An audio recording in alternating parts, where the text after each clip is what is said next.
میں نے پورے ہندوستان میں علاج کرایا ہے، میرا بیٹا ٹھیک نہیں ہو رہا ہے۔ اس کی ماں اس کی لیٹرین دھلاتی ہے، ایک ہی کمرہ ہے ہمارے گھر میں، ایک زندہ لاش دیکھ دیکھ کے ہم پک گئے، نہ کھانا اچھا لگتا ہے، نہ پینا اچھا لگتا ہے، نہ کچھ دنیا کی چیز اچھی لگتی۔ جوان بیٹا اس کی بیوی 6 مہینے کے بعد چھوڑ کے چلی گئی تھی، یہ جب گرا تھا۔ سید صاحب میری بیوی اس کی ماں اس کی لیٹرین باتھ روم دھلاتی ہے، اب ماں بھی تھک گئی ہے۔ ایک دن اس کی ماں دعا کر رہی تھی، یا اللہ یا تو میرے بچے کو ٹھیک کر دے یا پھر اسے موت دے دے۔ جوان بیٹے کی لیٹرین نہیں دھلائی جاتی۔ اللہ اکبر، 4 سال سے زندہ لاش پڑی ہے۔ مجھے اپنے آقا اور رسول کی حدیث یاد آئی، اللہ کے رسول فرماتے ہیں جس کے پاس ایک وقت کا کھانا ہو اور جسے اللہ نے صحت دی ہو وہ مالدار ہے، اسے شکر ادا کرنا چاہیے، وہ شکر ہی نہیں کرنا چاہیے۔ امید کرتا ہوں کہ ہمارے علامہ صاحب تشریف رکھتے ہیں، سب کی موجودگی میں آپ وعدہ کریں گے کہ آج کے بعد ناشکری نہیں کریں گے انشاءاللہ۔ یہ کہیں گے ہر حال میں اللہ کا۔ شیخ سعدی کہتے ہیں میں گزر کے جا رہا تو میرے پاؤں کے جوتے ٹوٹ گئے تو چھالے پڑ گئے تو پھر پھوٹ کے اس میں زخم ہو گئے تو پھر میں نے کہا مالک اتنا تو دے دے، چلا نہیں جاتا پیروں میں چالے، اتنا تو دے دے کہ میں اپنے دوسرے جوتے خرید لوں۔ کہتے ہیں میں اگلے موڑ پہ مڑاؤں تو ایک بندہ تھا، اس کے دونوں پاؤں نہیں تھے، میں نے دیکھا تو میں سجدے میں گر کے بولا مالک مجھ سے خطا ہی ہو گئی، تو نے میری آنکھیں کھول دی، میرے رب کم سے کم میرے پاس پاؤں تو ہیں، اس کے پاس تو پاؤں ہی نہیں ہیں۔ اپنے ٹوٹے ہوئے گھر کو دیکھو تو فٹ پاتھ والے کو دیکھ کے شکر ادا کرو، نیچے والوں کو دیکھو گے تو آسانی میں رہو گے۔ امید کرتے ہیں انشاءاللہ ناشکری آج کے بعد۔ یہ میرا پہلا سبق ہے میرے غوث پاک کی طرف سے جو میں نے آپ کے سامنے پیش کر دیا کہ شکر ادا کرنا ہے، اور درد جب ہونا تو سب کو درد نہیں بتانا چاہیے۔ درد سب کو بتاؤ گے تو درد، بس درد سہ کے اس کا نام لو، درد سہ کے اس کا، یہی تو نعت پڑھی جا رہی تھی نہیں، درد سہ کے اس کا نام لو۔ واصف علی واصف کہتے ہیں درد ایسی ٹیبلیٹ ہے، درد ایسی دوا ہے جس نے نہ جانے کتنوں کو ولی بنا دیا۔ جس نے درد اللہ سے کہہ دیا یہ آنسو سب کو دکھانے کے نہیں ہوتے، اللہ کہتا ہے تو سب کو دکھائے گا، وہ اس کی قیمت نہیں جانتے ہیں۔ سب کو آنسو دکھانے کا مطلب ایسا ہے جیسے اپنے سونے کو کباڑی کی دکان پہ جا کے بیچ دینا۔ بہترین آدمی وہ ہے جو سونے کو سونے کی دکان پہ جا کے بیچے۔ ایسے ہی آنسو سب کے لیے نہیں ہے، رب کے لیے ہے، رب اس کی بہترین قیمت دیتا ہے۔ انشاءاللہ تو آج کے بعد ناشکری انشاءاللہ باقی لوگ بھی آ رہے ہیں، ہلکے ہلکے بیٹھ رہے ہیں، سمجھ رہے ہیں کام کی باتیں ہو رہی ہیں، بیٹھ جائیں گے انشاءاللہ۔ اگر آپ کہیں تو یہ ہمارے نور مجسم صاحب، یہ تو استاد الشورا ہیں، یہ ہمارے علماء تشریف رکھتے ہیں۔ 2-3 شعر میں بھی پڑھ دوں۔ یہ ہمارے حضرت مولانا اختر رضا صاحب، یہ مدینے جا رہے ہیں۔ میں ویسے نام کسی کا لیتا نہیں ممبر پہ، مگر ان کا نام اس وجہ سے لے رہا ہوں، یہ مدینے جا رہے ہیں۔ ابھی ان کے ہاتھ چوم لو تو یہ ہاتھ جا کر کے مدینے کی مٹی سے لگیں گے تو تمہاری بھی نسبت حاصل ہو جائے گی مدینے سے۔ اعلیٰ حضرت فرمائے اب میری طرف دیکھیں، اگر آپ کہیں تو 2-3 شعر میں بھی پڑھ دوں، کیا خیال ہے بھائی؟ بتاؤ بھائی، پڑھ دیں 2-3 شعر؟ سبحان اللہ بولیں گے کہ نہیں بولیں گے؟ 90 نیکیاں ملتی ہیں ایک بار سبحان اللہ کہنے میں۔ اچھا سنیں، یہ جو ہے نا، یہ جو ہے نا سبحان اللہ، حضور فرماتے ہیں یہ زبان پہ تھوڑا ہلکا ہے مگر میزان پہ بڑا بھاری ہے۔ سبحان اللہ ہے، سبحان اللہ کا مطلب ہوتا ہے اللہ پاک ہے، اور وہ تو پاک تھا، پاک ہے اور پاک کرنے والا ہے۔ مگر جب بندہ کہتا ہے نا سبحان اللہ تو وہ پوچھتا ہے فرشتوں سے کیا کہہ رہا ہے میرا بندہ؟ عرض کرتے ہیں مالک وہ تجھ کو پاک کہہ جاتا ہے۔ اللہ فرماتا ہے گواہ ہو جاؤ جو مجھے پاک کہہ رہا ہے نا میں نے اس کو گناہوں سے پاک کر دیا ہے۔ ذرا بولے تو صحیح، ذرا سبحان اللہ، ماشاءاللہ، دونوں ہاتھ اٹھا کے لبیک یا رسول اللہ، ماشاءاللہ۔ بھائی مائک بہت اچھا ہے، میرا مائک ہی خراب ہے، تھوڑا سا ٹھیک کر دو بھائی۔ میں 2-3 شعر پڑھتا ہوں، میں نے یہ شعر مدینے میں بھی پڑھے، یہاں بھی پڑھتا ہوں۔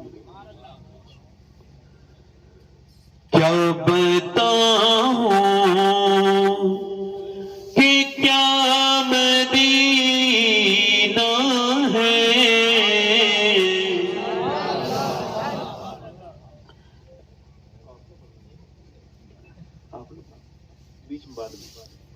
کیا بتاؤں کہ کیا مدینہ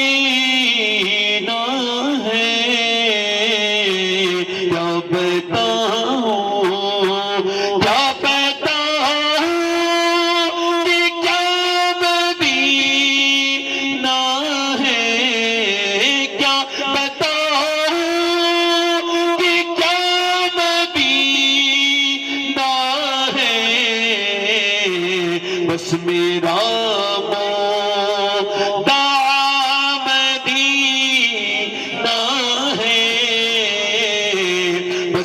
میرا مولا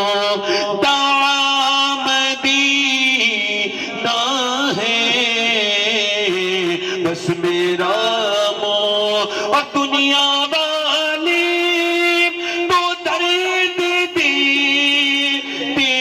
ہیں، دنیا والی تو درد دیتے ہیں،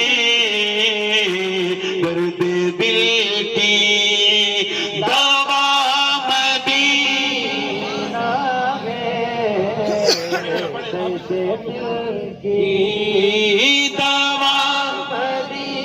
جنہیں مدینہ جانا چاہتے ہیں وہ پڑھیں ذرا، دنیا والی تو درد دیتے ہیں، درد دل کے دوا مدینہ ہے، پڑھیں درد دل کی دوا مدینہ، اور اس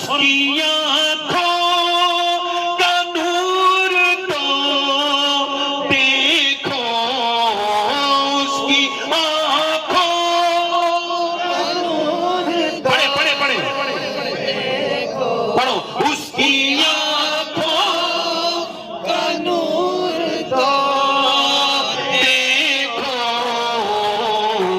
جس کا دیکھا ہوا مدینہ ہے، پڑھو ذرا، جس کا دیکھا ہوا مدینہ ہے، اور دل میں اب کوئی آرزو ہی نہیں، دل میں اب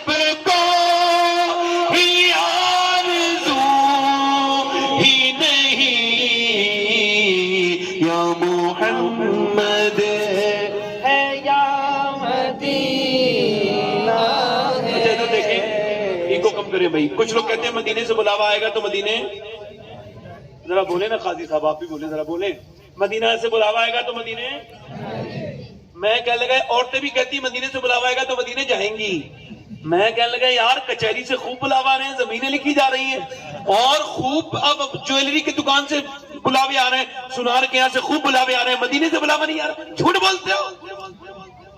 ایک شاعر پڑھ رہا تھا، میرا دل تڑپ رہا ہے، میرا چل رہا ہے سینہ، دبا وہیں ملے گی مجھے، لے چلو مدینہ۔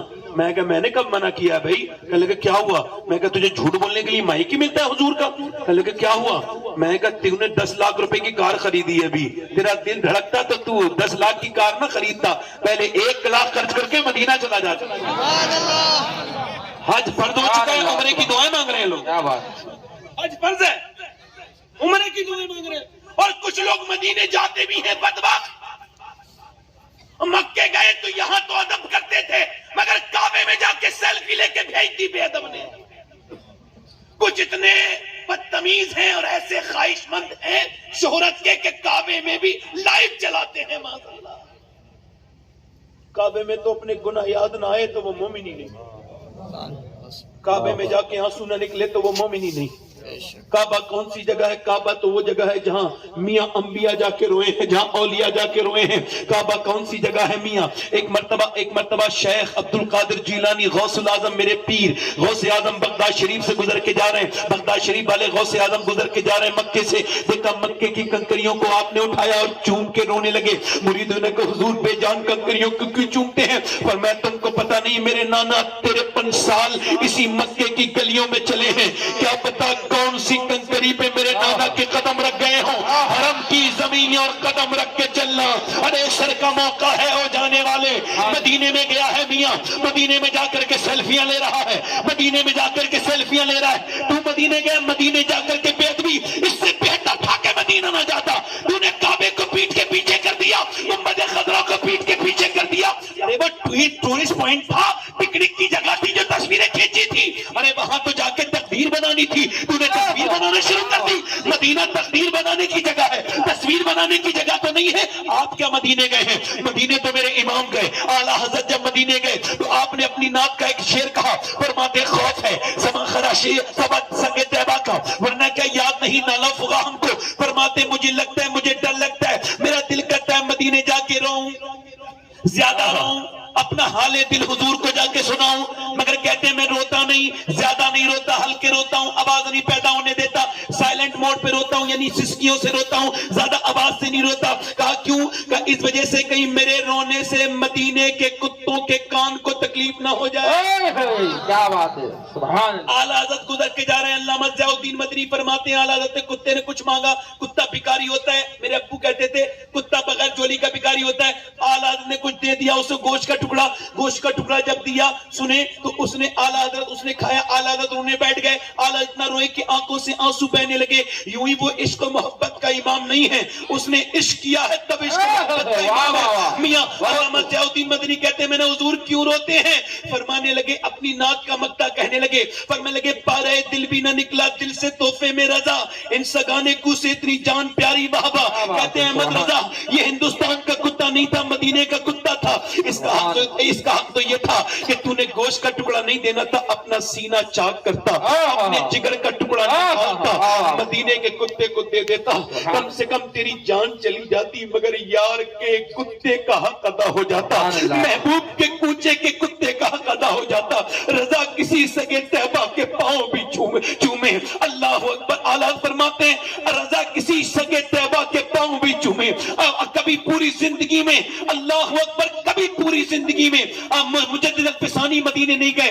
آج یہ لوگ جو جا کے تصویریں کھینچتے ہیں، بتاؤ جب مجدد الفسانی مدینے نہیں گئے، حج نہیں کیا، لوگوں نے پوچھا کیوں نہیں جاتے ہیں؟ کہنے لگے میں حضور کے سامنے کس منہ سے جاؤں گا، میں حضور کے سامنے جانے کے لائق نہیں۔ مجدد الفسانی کبھی مدینے نہیں گئے، اور آج کا آدمی چند پیسے کیا ہو گئے، مدینے میں جا کے پکنک کرتا ہے، مدینے میں جا کے بے ادبیاں کرتا ہے، اور بدبخت تجھے شرم نہیں آئی؟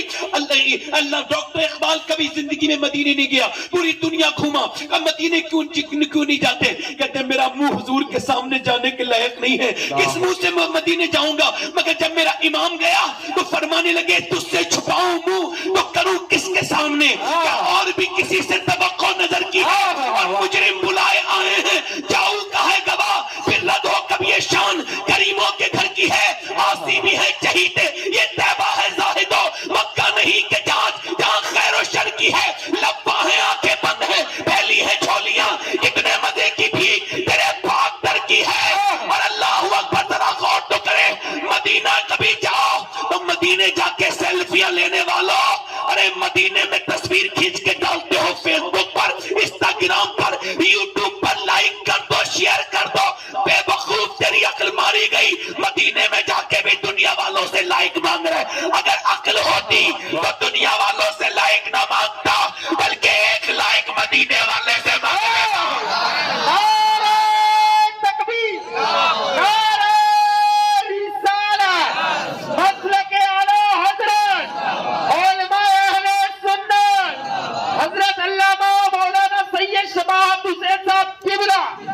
سبحان اللہ، سبحان اللہ، بہت خوب حضرت، سبحان اللہ۔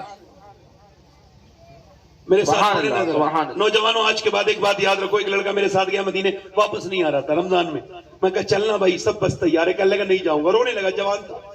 کیا ہوا؟ میں کہا تو آنے کا نام نہیں لیتا تھا۔ کہنے لگا سید صاحب جب مدینہ نہیں دیکھا تھا تو بات اور تھی، اب دیکھ لیا ہے تو نہیں جاؤں گا، نہیں جاؤں گا۔ کہنے لگا وہی دنیا داری ہوگی، میں نے بڑی گاڑیاں خریدی، وہ پرانی ہو گئی، بڑی میں نے چیزیں خریدی، مگر جب سے مدینہ دیکھا ہے، مجھ گناہگار سا انسان مدینے میں رہے، بن کے سرکار کا مہمان مدینے میں رہے۔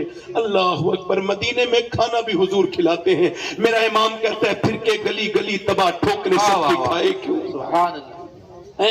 دل کو جو عقل دے خدا تیری گلی سے جائے کیوں؟ یہ شعر میرے ساتھ پڑھیں۔ اٹھ کے جاؤں کہاں مدینے سے،